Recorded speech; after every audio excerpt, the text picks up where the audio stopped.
MPV has been seemingly forgotten about and brushed aside. But why is that? Well, a massive reason for that is because of crossover SUVs, with people not wanting to compromise on style when they're after practicality. Which is fair enough to a certain extent, I suppose. But let's forget about all that for a second, because lo and behold, we've got our hands on a new MPV. Well, I say a new MPV, it's an MPV version of one of Citroen's vans, the Berlingo. Now, although the Berlingo van offers petrol and diesel variants, we've actually got an all-electric version of it, aptly named the E-Berlingo. Now, if an all-electric van-like MPV of this size seems familiar, it's because the Peugeot e-Rifter and the Vauxhall Combo E are effectively the same car underneath. So, if you're a small business, busy family, or a cab driver, should you be considering an all-electric MPV? Let's take a look, shall we? Now, I don't want to keep mentioning the V word, but I will, because, you know, this is essentially a van made into an MPV, and a lot of people will be wondering whether it feels like a van.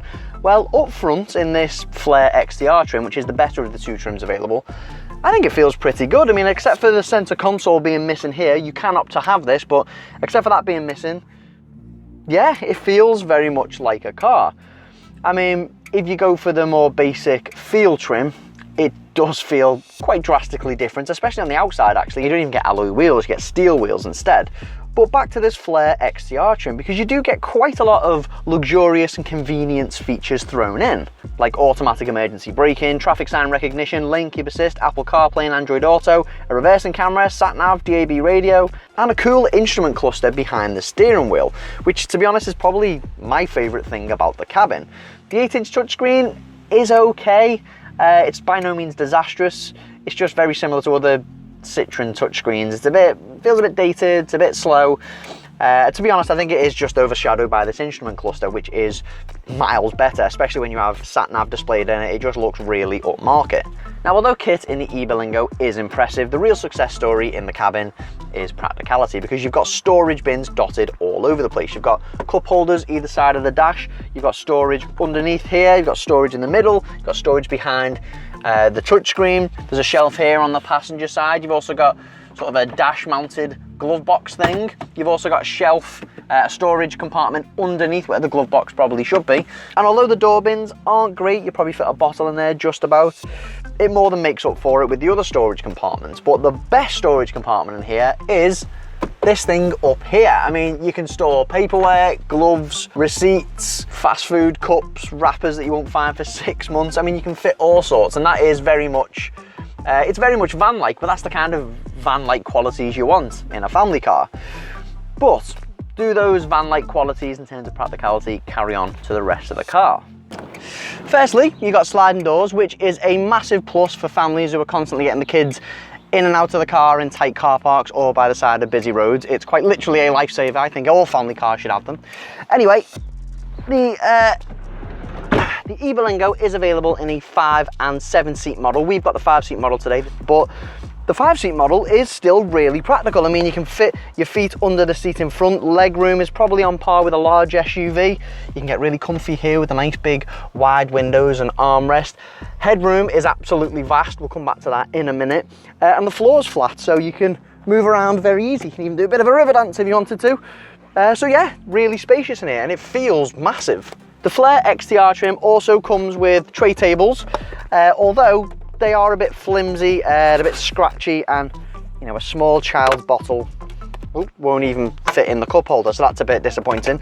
But you can maybe put a tablet device on there, that'll sit on there no problem. Another slightly disappointing thing is the door bins, which are pretty much non-existent. They're pretty rubbish, to be honest. You can only fit a few wrappers in there. But Citroen does offer a compromise with its Modutop roof, which pretty much looks like an overhead storage thing you get on a plane for carry-on luggage. It runs right through the car and it offers similar storage to what you get in the front. And it also adds a glass roof, which adds more light into the cabin, and you also get 2 storage compartments here, like 2 floating glove boxes essentially, which kids can put the tech and toys into, and you can also access these 2 storage compartments from the boot. I mean, it's spot on, it's really good, especially for families. But back to these seats, because unlike a lot of family cars, these seats don't slide back and forth to free up more legroom or more boot space, which is a bit of a bummer. However, it is all relative, because in the Flare XCR trim we've got, these seats actually fold into themselves, as you can see. Into themselves, that's why they've not got a sliding mechanism. They fold into themselves like that to reveal a pretty much flat surface all the way through to the boot, and that does wonders for boot space. Oh, you will have to step back with this quite large tailgate. Now, with the seats in place, you get up to 775 litres of storage space. Like I say, those seats are very flexible and they fold down really easily and free up a truly van-worthy amount of space. In fact, in the XTR trim, this window opens. Let's give that a go.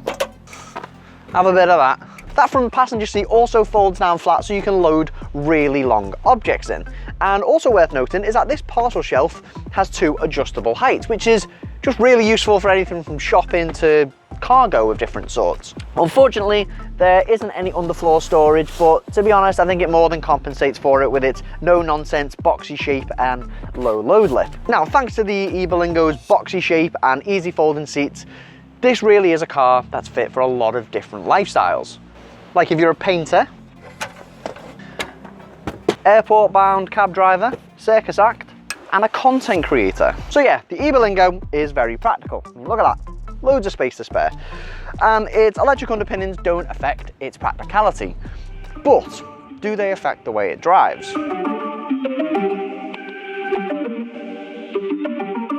So there's no mistaking that you're driving an electric vehicle when you're in the E-Berlingo. I mean, there's no gear stick, you just get a gear selector down here, and when cruising and accelerating, it's really quiet.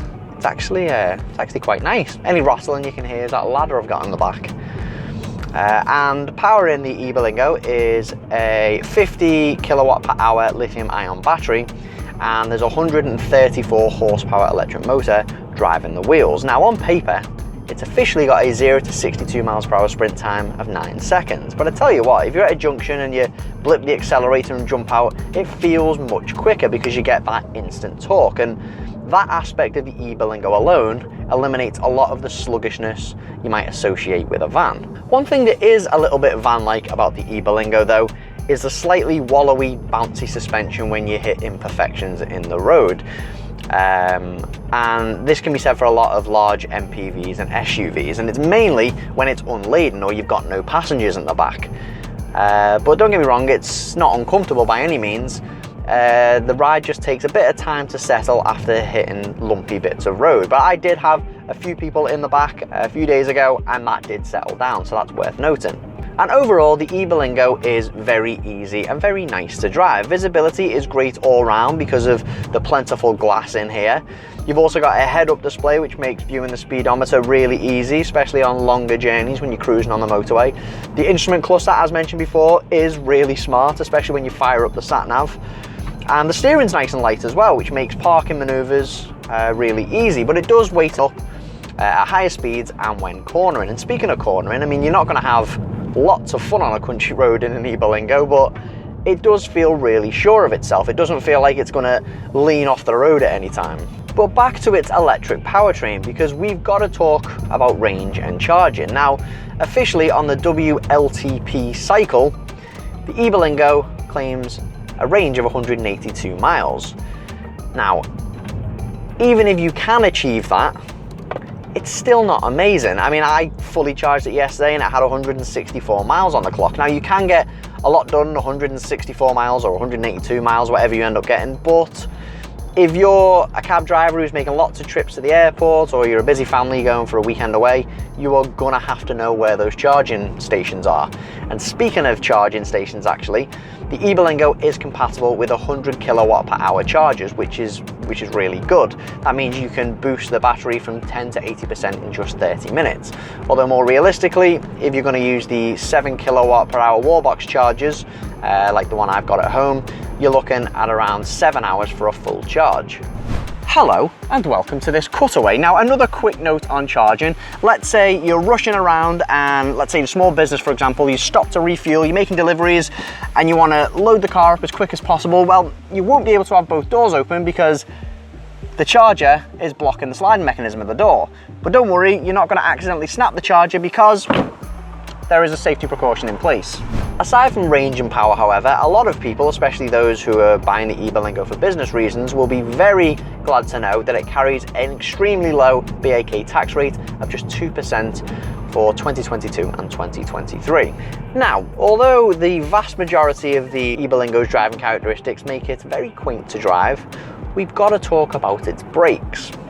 Now, usually when you press a brake pedal, you get a progressive amount of stopping power and then a little bit stronger at the end, and then you've come to a nice stop. You don't really get that with the E-Berlingo. You basically get hardly any sort of feedback or input, and then bam, the brakes. I'll show you. I mean, if I squeeze the brakes now, nothing, nothing, nothing, nothing, nothing, boom. And it is a bit frustrating, and it can be quite difficult to drive smoothly. I mean, my toddler's sippy cup has hit the back of my seat literally about 4 times the last week because it's flown out of his hand when I've squeezed the brake like that. My only suggestion is to activate regenerative braking mode, which I always have on electric cars because it helps recoup battery power when you take your foot off the accelerator by automatically braking for you. So that does take some of the severity out of it. Hopefully over time you get used to these grabby brakes and you would get used to how to dial that power in, but I've been driving the E-Berlingo for a week now and I'm not used to it. A few years ago, I got a lot of stick for choosing the Ford S-Max as my favourite car of the year over the then hyped up new Honda Civic Type R. But I think there's just something endearing about MPVs, no matter who you are. I mean, they're particularly endearing if you're a family, let's be honest. I mean, they've got everything, style aside, and the E-Berlingo almost has everything too. I mean, yeah, the electric range could be longer. The infotainment system is a little bit retro relative to modern cars anyway. But apart from that, if you're a family, cab driver, window cleaner that needs a run around, it has tons of practicality, lots of kit, and serene all-electric driving. And anchor-like brakes, but what are you going to do?